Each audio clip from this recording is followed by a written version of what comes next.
Advocate Krishnaraj, ഇപ്പോൾ കോടതിയുടെ ഈ തീരുമാനം വന്നിരിക്കുകയാണ്, മെഡിക്കൽ പഠനത്തിന് വിട്ടുകൊടുക്കാം എന്നുള്ളത്.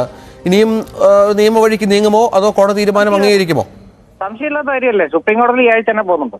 സുപ്രീം കോടതി പോവാണ്? അതെ അതെ അതെ, സംശയമില്ലാത്ത. ഞങ്ങൾ ഓൾറെഡി കേസെല്ലാം തയ്യാറാക്കി വെച്ചിരിക്കുകയാണ്, നമ്മൾ പ്രതീക്ഷിച്ചിരുന്നു.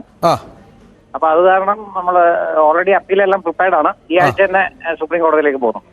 ഈ കേസിന്റെ വാദഗതിക്കിടയിൽ കോടതി നടത്തിയ നിരീക്ഷണങ്ങൾ കൂടി പ്രധാനമാണ്. കാരണം മരിച്ച ആളോട് നീതി കാട്ടണം, ഇങ്ങനെ നിയമ പോരാട്ടം വലിച്ചു നീട്ടരുത്. നീതി കാട്ടണം എന്ന് പറഞ്ഞാൽ എങ്ങനെയാണ് നീതി കാട്ടുന്നത്?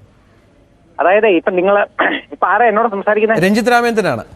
രഞ്ജിത്ത് രാമേന്ദ്രന് ആർക്കും കുറച്ച് ശത്രുക്കൾ ഉണ്ടെന്ന് വിചാരിക്കുക. രഞ്ജിത്ത് രാമേന്ദ്രൻ മരിച്ചു കഴിയുമ്പോൾ രഞ്ജിത്ത് രാമേന്ദ്രൻ രണ്ട് ശത്രുക്കൾ അങ്ങോട്ട് പോയിട്ട് ഞാൻ എന്റെ മുമ്പ് വെച്ച് ഇത് പറഞ്ഞിട്ടുണ്ടെന്ന് പറഞ്ഞാൽ എടുത്ത് എഴുതി കൊടുത്തു കഴിഞ്ഞാൽ നിങ്ങളുടെ ശവം അവിടെ കിടക്കും. മനസ്സിലായില്ലേ? അല്ല, ഇപ്പൊ അതാണല്ലോ നടക്കുന്നത്. അദ്ദേഹം എന്താണ് മാന്യമായ ഒരു സംസ്കാരത്തിനോ അല്ലെങ്കിൽ അതാ ഞാൻ പറഞ്ഞേ, ആർക്ക് വേണമെങ്കിലും ഈ നിയമം ദുരുപയോഗം ചെയ്ത് ആർക്ക് വേണമെങ്കിലും ഒരാൾ അങ്ങോട്ട് മരിച്ചു കഴിയുമ്പോഴത്തേക്ക് എന്റെ മുമ്പിൽ വെച്ച് ഇങ്ങനെ പറഞ്ഞിട്ടുണ്ടോ അദ്ദേഹത്തിന് ബോഡി ഇങ്ങനെ മെഡിക്കൽ കോളേജിലേക്ക് വിട്ടുകൊടുക്കാനാണെന്ന് പറഞ്ഞിട്ടുണ്ടെന്ന് പറഞ്ഞാൽ രണ്ട് സാക്ഷികളെയും കൂടെ വെച്ചിട്ട് അങ്ങോട്ട് എന്ന് കഴിഞ്ഞാൽ ഒരു സ്ക്രൂട്ടിനി ഇല്ല. ചുമ്മാ ഡെഡ് ബോഡി വിട്ടുകൊടുക്കാനാണെങ്കിൽ ഈ രാജ്യത്ത് എന്ത് നിയമം അത്? അപ്പൊ അതുകൊണ്ട് ഈ ഹൈക്കോടതിയുടെ ഡിവിഷൻമെന്റ് എന്ന് പറഞ്ഞാൽ ഫൈനലല്ലോ, സുപ്രീം കോടതി നോക്കാം. ഈ നിയമത്തിന് എന്തായാലും ഒരു കൃത്യമായ ഒരു നിർവചനം ഉണ്ടാവണം, അല്ലെങ്കിൽ ഇത് ഭയങ്കരമായിട്ട് പിന്നെ മിസ്യൂസ് ചെയ്യാൻ സാധ്യതയുണ്ട്.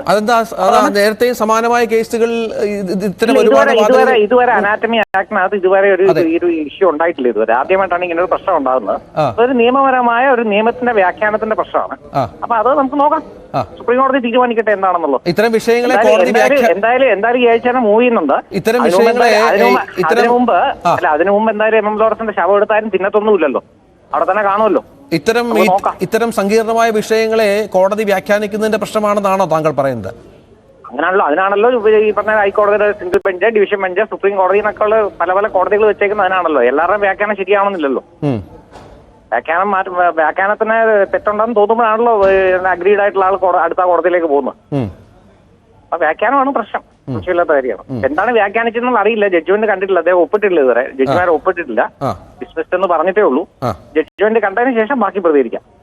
ശരി. നന്ദി ശ്രീ അഡ്വക്കേറ്റ് കൃഷ്ണരാജ്. അദ്ദേഹമാണ് ആശാ ലോറൻസിന് വേണ്ടി കോടതിയിൽ ഹാജരായത് എന്നാണ് മനസ്സിലാകുന്നത്. ഇപ്പോൾ നിയമ പോരാട്ടം തുടരും. അതായത് ലോറൻസിന്റെ മൃതദേഹവുമായി ബന്ധപ്പെട്ടുള്ള ഒരു ഫൈനൽ കാര്യത്തിലേക്ക് എത്തിയിട്ടില്ല. സുപ്രീം കോടതിയിലേക്ക് ആശാ ലോറൻസ് ഇറക്കാൻ പോവുകയാണ്.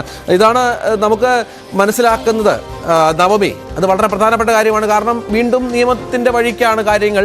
ഈ കോടതികൾ വ്യാഖ്യാനിക്കുന്നതിലെ പ്രശ്നങ്ങളാണ് എന്നാണ് അഭിഭാഷകൻ പറയുന്നത്. അനാട്ടമിയുമായി ബന്ധപ്പെട്ട് നമുക്കറിയാം നേരത്തെ ഒരുപാട് വാദഗതികൾ നടന്നിട്ടുണ്ട്. പക്ഷെ അതിനൊരു കൃത്യത വരണം എന്നുള്ള ആവശ്യവും ഒക്കെ ഉന്നയിക്കുന്നുണ്ട്. അപ്പോൾ ആശാ ലോറൻസിന് നിയമപോരാട്ടം ഇനിയും കാണാം നമുക്ക് കോടതിയിൽ.